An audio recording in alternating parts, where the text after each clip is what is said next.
కర్నూలులో ఉండే ఆర్టీఓల్ని సస్పెండ్ చేయండి, బ్రేక్ ఇన్స్పెక్టర్ని సస్పెండ్ చేయండి, ఆర్టీఓని సస్పెండ్ చేయండి, ఆర్టీఓ డీటీసీ గారిని కూడా సస్పెండ్ చేసేయండి.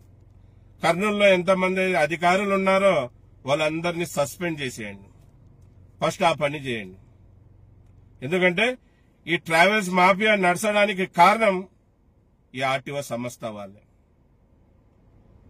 వాళ్ళకి డబ్బులు కావాలి, ట్రావెల్స్ వాళ్ళకి, ఆర్టీఓ వాళ్ళకి లంచం కావాలి. లంచం ఉంటే ఎటువంటి పర్మిట్ లేకుండా, ఎటువంటి పేపర్లు లేకుండా బండ్లు వదిలేస్తారు. మళ్ళీ కర్నూలు విషయానికి వస్తే, నేను కూడా కర్నూలు వాసినే. కర్నూలులో ఇల్లీగల్ గా ఎన్ని బండ్లు తిరుగుతున్నాయి తెలుసా? కర్నూలులో ఇల్లీగల్ గా ఎన్ని బండ్లు తిరుగుతున్నాయి తెలుసా? మళ్ళీ ఆర్టీఓలకి తెలీదా? కర్నూలు జిల్లాకు సంబంధించిన ఆర్టీఓ వాళ్ళు ఏం చేస్తున్నారు? మళ్ళీ వాస్తవాలు చెప్తే కర్నూలులో ఇల్లీగల్ గా తిరిగే వాళ్ళందరూ కూడా నా ప్రాణాలు తీస్తారు. ఖచ్చితంగా నా ప్రాణాలు తీస్తారు. నిజం చెప్తున్నాను, నా ప్రాణాలు మిలుగవు. మీకు ఈ విషయాలు నేను ఎందుకు చెప్తున్నానంటే, నా ప్రాణాలు పోయినా పర్వాలేదు, కొన్ని వందల వేల మంది ప్రాణాలు కాపాడుకోవాల్సిన బాధ్యత దేశ పౌరుడుగా నాది. మళ్ళీ కర్నూలులో ఇల్లీగల్ గా చాలా బండ్లు తిరుగుతున్నాయి.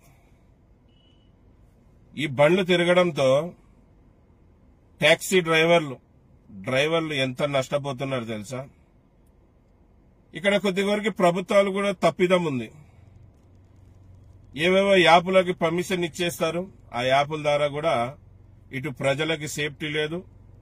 ఆ యాపులు వచ్చినందుకు టాక్సీ డ్రైవర్లకి చాలా నష్టం. ఎందుకు పర్మిషన్ ఇస్తున్నారో, ఆ యాపుల వాళ్ళు మీకు ఏమైనా డబ్బులు ఇస్తారో నాకైతే తెలియదు, కానీ దీని ద్వారా నష్టం జరుగుతుంది. ప్రజలకు ఎటువంటి సేఫ్టీ లేదు. ఆ యాపుల ద్వారా ఏదో బాబ్లా అంట ఏదేదో యాపులు వచ్చి బుకింగ్ చేసుకుని వెళ్ళిపోతా ఉన్నారు. ఊరిని, స్టాండ్ ని నమ్మిన డ్రైవర్లు నష్టపోతున్నారు. వేరే రాష్ట్రాల బండ్లు కర్నూలుకు వచ్చి జనాలను వేసుకొని పోతుంటే వైట్ బోర్డు మీద ఆర్టీఓ వాళ్ళు చూస్తా ఉన్నారు. కర్నూలు నగరంలో వైట్ బోర్డు ఇల్లీగల్ గా తిరుగుతుంటా కూడా ఆర్టీఓ వాళ్ళు దాని గురించి పట్టించుకోవడం. దాదాపుగా 2-3 వేల బండ్లు వైట్ బోర్డుల మీద ట్యాక్సీ తిప్పుతా ఉన్నారు. మళ్ళీ దీన్ని అడ్డుకునేది ఎవరు? ఆర్టీఓ సంస్థ కాదా? బ్రేక్ ఇన్స్పెక్టర్ ఏం చేస్తున్నారు? ఆర్టీఓ గారు ఏం చేస్తున్నారు? ఆర్టీఓ డీటీసీ గారు ఏం చేస్తున్నారు? మళ్ళీ